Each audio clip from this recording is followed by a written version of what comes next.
उत्तर प्रदेश के वज़ीर आला योगी आदित्यनाथ ने आज दिल्ली में मरकजी वज़ीर दाखिला अमित शाह से उनकी रिहाइशगाह पर जाकर मुलाकात की। ये मुलाकात तकरीबन 1.5 घंटे तक चली।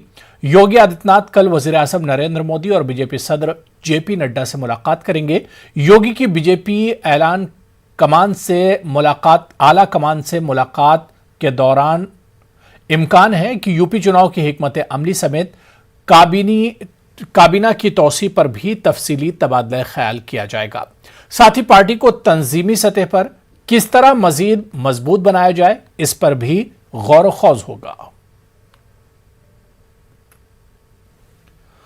कोरोना वबा की दूसरी लहर के कहर ने हजारों अफराद की जानें ले ली, लेकिन सरकारी आदादोशुमार में यह तादाद कम बताई जा रही है, जबकि मकामी कब्रिस्तानों और शमशान घाटों के रिकॉर्ड में गुज़िश्ता 2 माह में अमवात की तादाद काफी ज्यादा है। देखिए मेरठ से हमारे नुमाइंदे तनसीर अंजार की ये रिपोर्ट।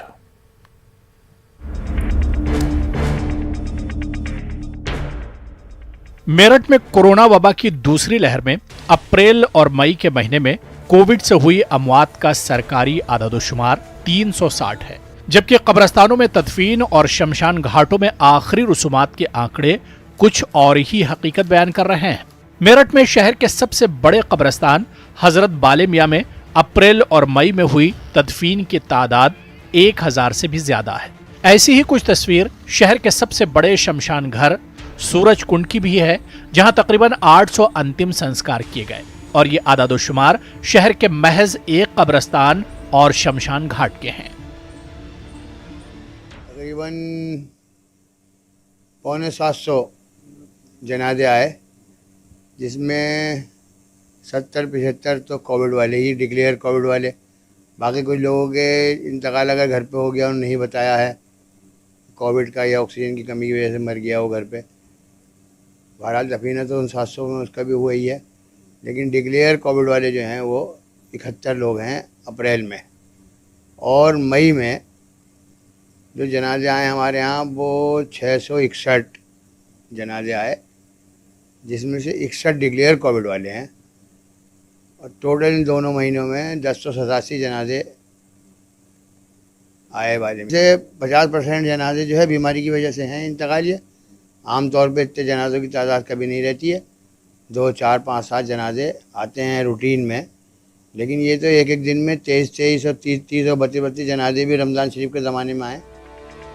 गुज़िश्ता 2 माह में इतनी बड़ी तादाद में तदफीन होने से अब बाले मियां कब्रिस्तान में नई कब्रों के लिए जगह भी कम पड़ने लगी है। ऐसे में बाले मियां कब्रिस्तान के मुंतज़मीन को अब लोगों से जनाजों की तदफीन के लिए खास अपील करनी पड़ रही है। ये 60-70 के आसपास संस्कार होते थे रोज, तो उसमें कोविड के भी 30-40 जाते थे। और फिर नगर निगम ने भी बनवाए 32 चबूतरे, 30-32, तो 2 दिन तो वो फुली रहे बिल्कुल, फिर धीरे धीरे कम होता चला गया।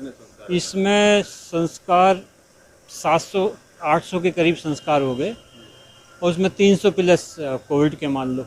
सूरज कुंड पे जगह ही नहीं मिल रही थी लोगों को, आसपास में गांव भी जा रहे थे और उस अलग शमशान ब्रज घाट में भी जगह नहीं मिल रही थी, तो लोग अपने गांव में भी कर रहे थे। कुछ तदफीन होने की वजह से हमें जगह की परेशानी कब्रिस्तान में आई है।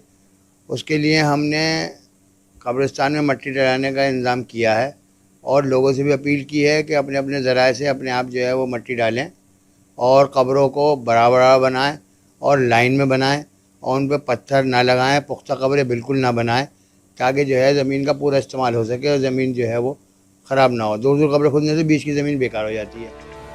कोरोना वबा की दूसरी लहर ने कैसा कहर बर्पा किया है, इसका अंदाजा अमवात की गैर मामूली तादाद से होता है। साथ ही ये भी जाहिर होता है कि सरकारी आदादोशुमार में ये तादाद असल तादाद से कितनी कम है। न्यूज़ 18 उर्दू के लिए मेरठ से तनजीर अंसार की रिपोर्ट। वज़ीर आज़म मोदी की तरफ से मुल्क भर में कोरोना का टीका मुफ्त फराहम किए जाने के ऐलान के बाद टीकाकारी के ताल्लुक से अवाम में बेदारी पैदा हो रही है। इसी के साथ वैक्सीन के ताल्लुक से पाई जाने वाली अफवाहों को नजरअंदाज करके लोग वैक्सीनेशन सेंटरों का रुख कर रहे हैं। इलाहाबाद में टीकाकारी के मराकज़ पर बड़ी तादाद में लोग वैक्सीनेशन के लिए आ रहे हैं। खासतौर से नौजवानों में काफ़ी जोशो खरोश देखने को मिल रहा है। टीकाकारी के मराकज़ पर लंबी कतारें देखी जा सकती हैं।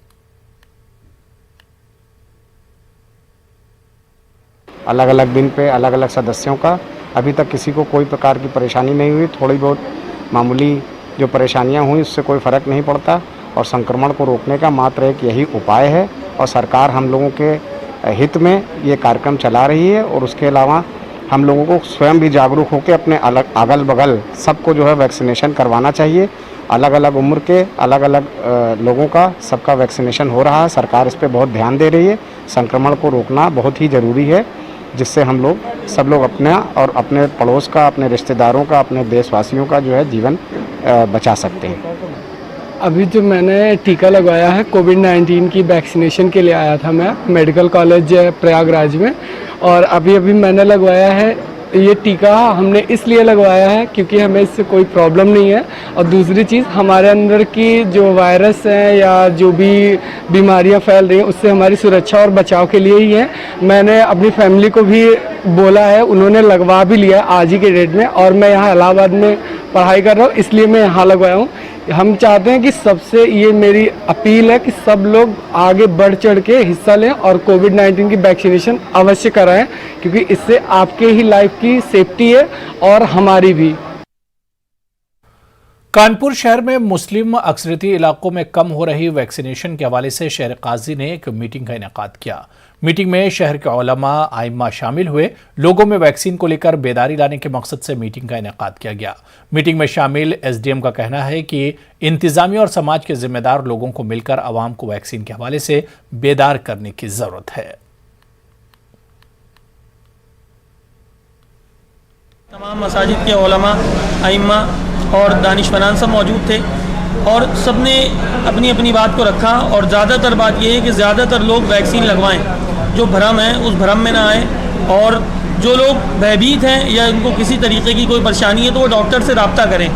जब तक किसी चीज़ से रब्ता नहीं करेंगे तो उस चीज़ का हल नहीं होगा, तो आप डॉक्टर से रब्ता करें। बेदारी के लिए हम ये अपील करते हैं कि जो मसाजिद के आइम्मा हैं वो अपने मुख्तदियों को बताएं, जो जिस टीम से जुड़ा है वो अपनी टीम को बताए कि इसको लगाने से नुकसान नहीं, फ़ायदा है। और जिस तरीके से हम कोऑपरेट कर रहे हैं किसी भी चीज़ को, तो हमारे साथ एसडीएम सर हैं और दीगर प्रशासन के लोग हैं, वो भी कोऑपरेट करेंगे। तो इस तरीके से जो बीच में भ्रम फैलाने वाले लोग हैं उनसे भी निजात मिलेगी और ज़्यादा से ज़्यादा लोग जो अभी इससे मुतमईन नहीं है वो भी मुतमईन होकर वैक्सीन लगवाएंगे।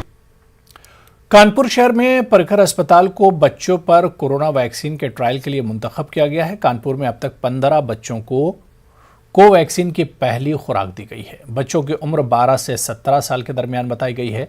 जल्द ही यहां 2 साल के बच्चों पर भी वैक्सीन का ट्रायल किया जाएगा। इस पूरे मामले पर हमारे नुमाइंदे ने डॉक्टर कुशवाहा से बातचीत की।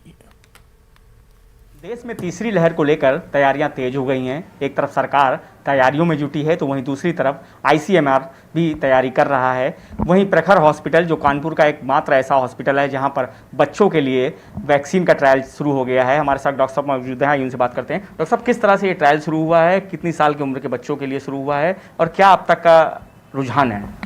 देखिए, बच्चों का ये ट्रायल जो है अभी 12 से 18 साल के बीच के बच्चों को दिया जा रहा है, क्योंकि अभी हिंदुस्तान के अंदर 18 साल के ऊपर ही वैक्सीन रिकमेंडेड है। तो उसके लिए 12 से 18 साल के बच्चों का चयन किया जा रहा है। हमें 50 बच्चों को करना है, क्योंकि भारत में 450 लोग बच्चों को टोटल देना है। तो इन बच्चों को लेकर के हम लोग पहले ये करते हैं कि उनका RT-PCR करते हैं और एंटीबॉडीज़ भी कोविड के लिए करते हैं। अगर दोनों नेगेटिव हैं उन बच्चों को ही लिया जाता है। उन बच्चों को लेने के बाद उन्हें वैक्सीन दी जाती है 0.5 ml वैक्सीन दिया जाएगा। फिर 28 दिन बाद बच्चों को बुलाया जाता है। और गाजियाबाद में कोरोना के मामलों की कमी के मद्देनजर अनलॉक का ऐलान किया गया था, लेकिन लोगों की लापरवाही बढ़ती जा रही है।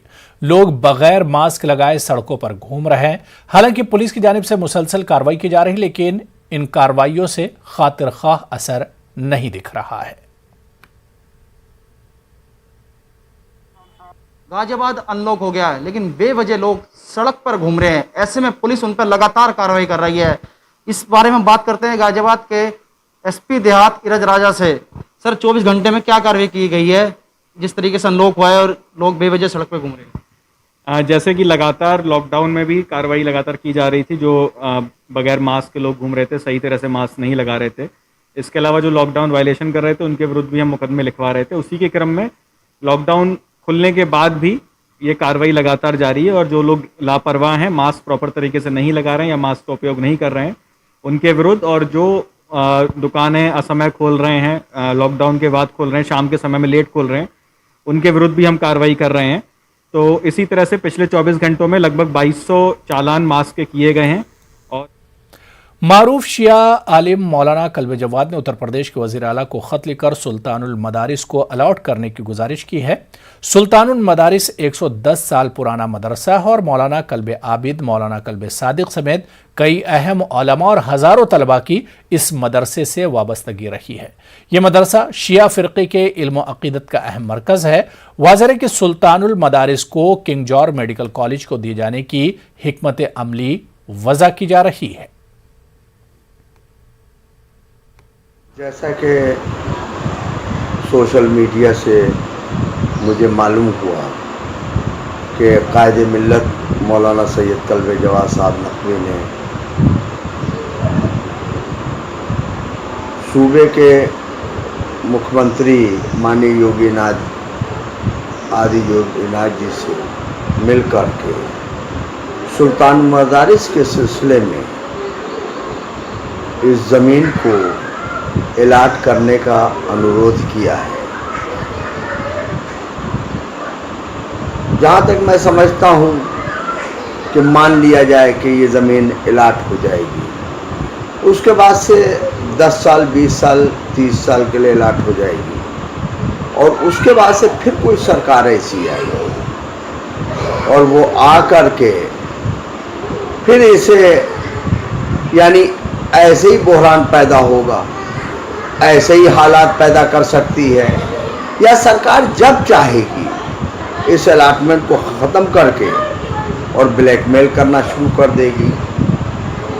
तो इससे अच्छा ये है करबला ताल कटोरे करबला नरही की करबला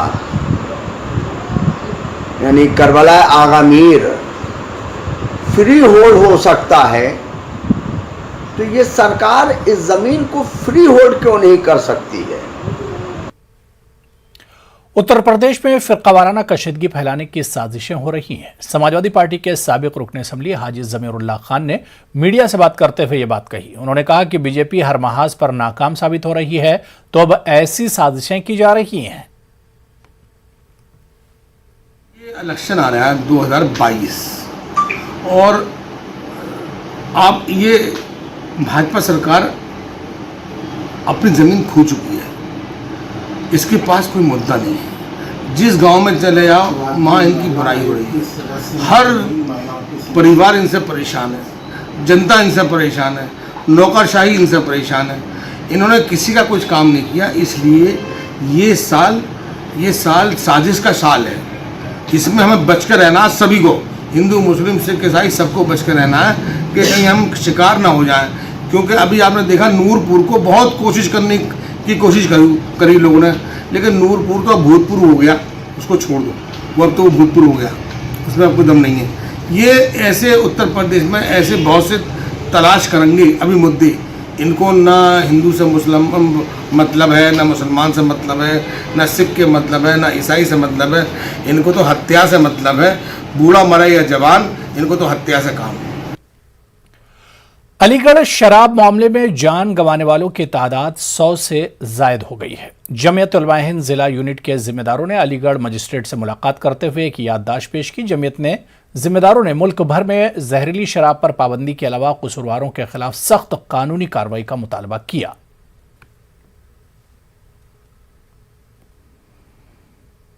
मुलाकात करने के लिए आए तो जो अभी जहरीली शराब का मामला था, यहाँ पर जो है 106 लोग लगभग मर गए हैं शराब से, जहरीली शराब पी करके। हम ये मांग करते हैं कि जहरीली शराब के ऊपर जो है पूरी तरीके से प्रतिबंध लगाया जाए, पाबंदी लगाया जाए, और ये सैकड़ों लोग जो मर गए हैं इनको मुआवजा दिया जाए, इनके साथ इंसाफ का मामला किया जाए और इस पर सख्त पाबंदी लगाई जाए ताकि इस तरह का हादसा, कम से कम 2 लाख रुपये तो कम से कम मिलना चाहिए।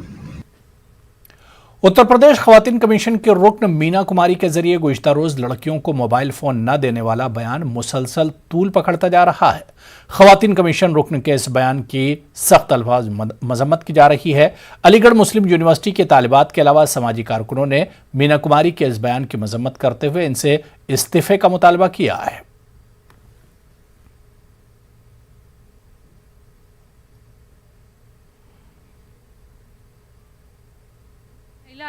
आयोग की सदस्य है जिन्होंने ये स्टेटमेंट दिया है कि हम लड़कियां जो मोबाइल यूज़ करती हैं और आज के टाइम में मोबाइल यूज़ करने की वजह से हम लोग बिगड़ जाते हैं, लड़कियां फ़ोन यूज़ करने के बाद भाग जाती हैं।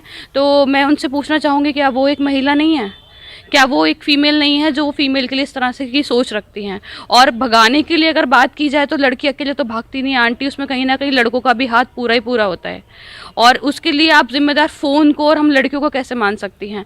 ये बताइए कि आपकी सरकार और आप लोग जो इस पद पर बैठे हुए हैं, आप लोग हम लड़कियों की सेफ्टी के लिए क्या करते हैं? मेरी पढ़ाई मुझे सबका पता है एंड मेरी पढ़ाई पूरी मेरे इस फ़ोन पे ही चलती है पूरे टाइम पे। और फ़ोन से सिर्फ पढ़ाई नहीं, पढ़ाई के अलावा बहुत कुछ चीज़ें जिनसे मैं बहुत कुछ सीखती हूँ, चाहे वो रिलीजियस हो चाहे वो सोशल हो, कुछ भी हो मैं इस फ़ोन से सीखती हूँ। तो किसी स्टेटमेंट को देने से पहले, क्योंकि आप खुद एक महिला हैं, तो आपको पता होना चाहिए कि आप दूसरी लड़कियों के लिए क्या बोल रही हैं। अगर बेटियां कुछ कर रही हैं तो वो सबसे पहले, अगर आप उसके दोस्त हैं तो वो पहले आके आपको बताएंगी कि मम्मी मैं ये काम कर रही हूँ, पापा मैं ये काम कर रही हूँ। तो माँओं को दोष देना बंद कीजिए, क्योंकि माएँ तब भी हुआ करती थीं, लड़कियाँ तब भी भागती थीं, लड़कियाँ आज भी भाग रही हैं। नेटवर्क के टीम फेडरल बैंक संजीवनी गाड़ियां पूरे मुल्क में कोरोना वायरस से मुतासरा अजला में गश्त कर रही। वैक्सीन की अहमियत के हवाले से बेदारी लाने की हमारी कोशिशों को आपके तायीद की अशद जरूरत है। आइए एक नजर डालते हैं कि संजीवनी गाड़ियां किन इलाकों में हैं।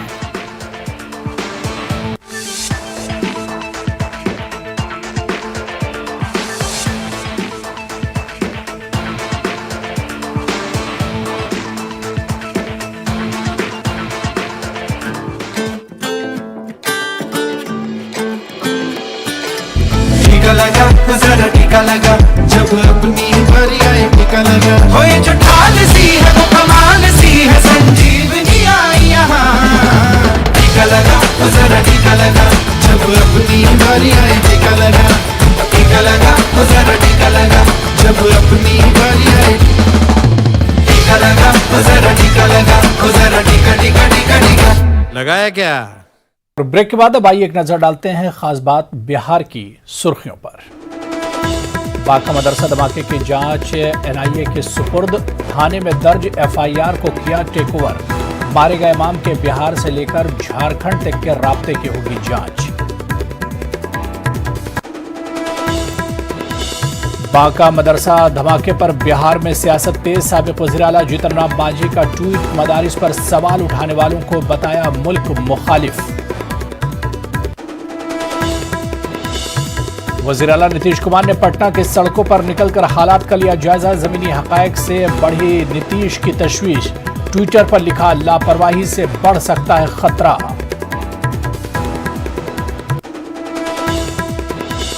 कोरोना से हुई मौत के आंकड़ों में गड़बड़ी पर न्यूज़ 18 की खबर का बड़ा असर, वज़ीर सेहत मंगल पांडे ने दी सफाई, कम आंकड़े जारी होने से पैदा हुआ था तनाज़ा।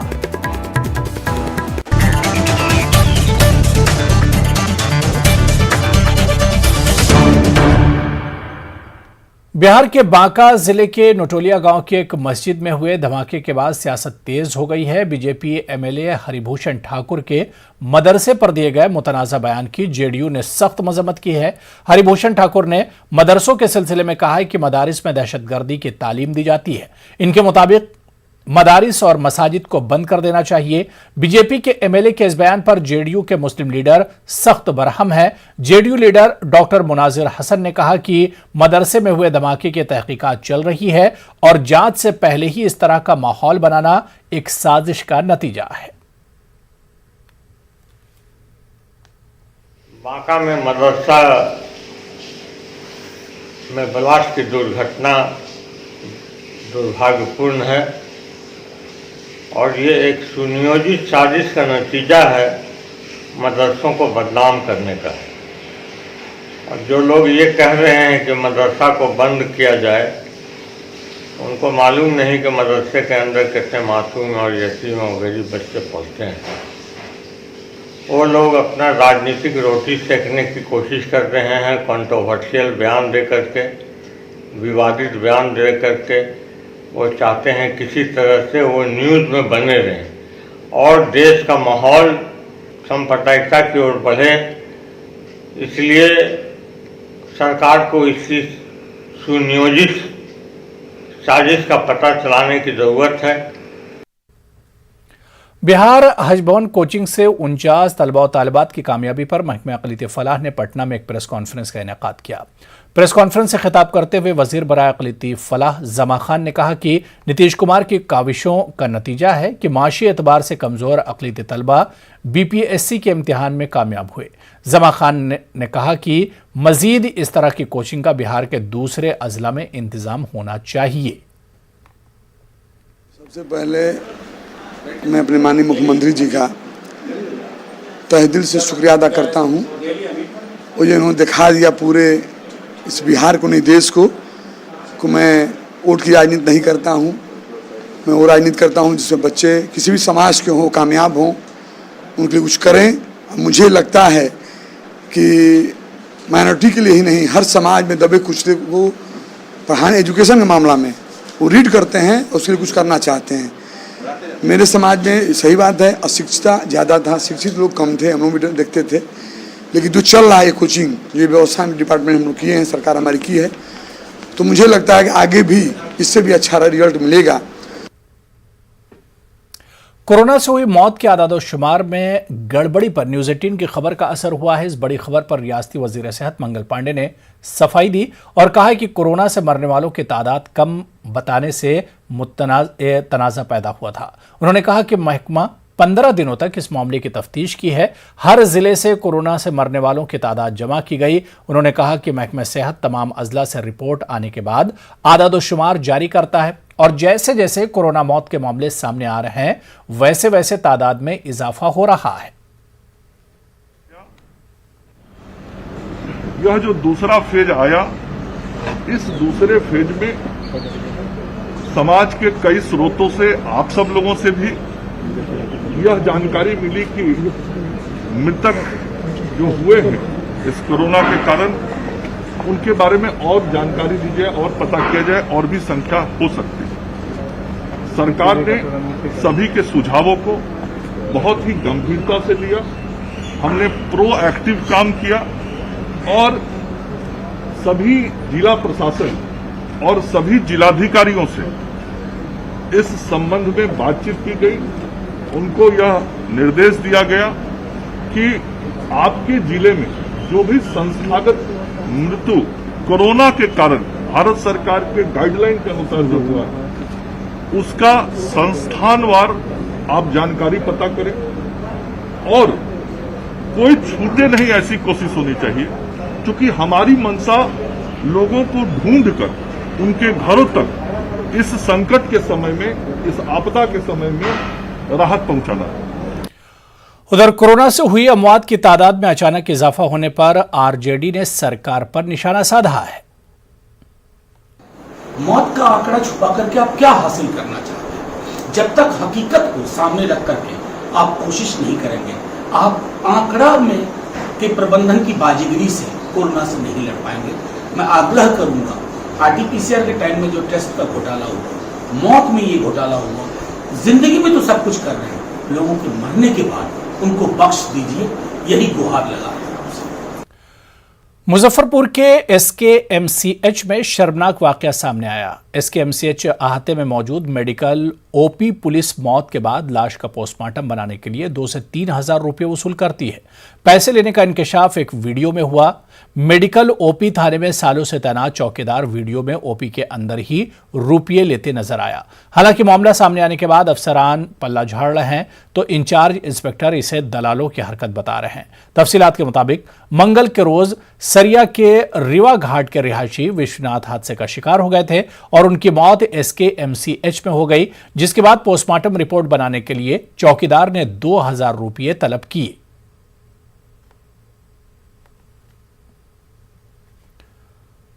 सीतामढ़ी के देही इलाकों में सेहती निजाम का हाल बुरा है। जिला हेडक्वार्टर से महज 4 किलोमीटर दूर भसरा मछी पंचायत में वाक़ सरकारी अस्पताल पूरी तरह से खंडर में तब्दील हो चुका है।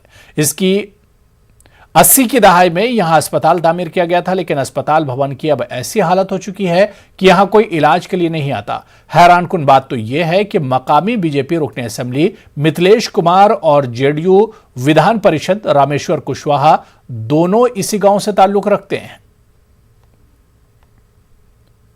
पटना में सड़क हादसे में बिजली मिस्त्री की मौत के बाद लोगों ने पुलिस के खिलाफ जमकर एहतजाज किया। लोगों ने पुलिस पर अस्पताल नहीं पहुंचाने का इल्जाम लगाया, साथ ही पीएमसीएच में सही तरीके से इलाज नहीं करने का इल्जाम लगाया। नाराज लोगों ने पुलिस स्टेशन का घेराव किया, साथ ही मुआवजे की मांग की। जायजा लिया हमारे नुमाइंदे संजय कुमार ने। तो चलिए, इस बुलेटिन में अभी फिलहाल इतना ही। आदाब।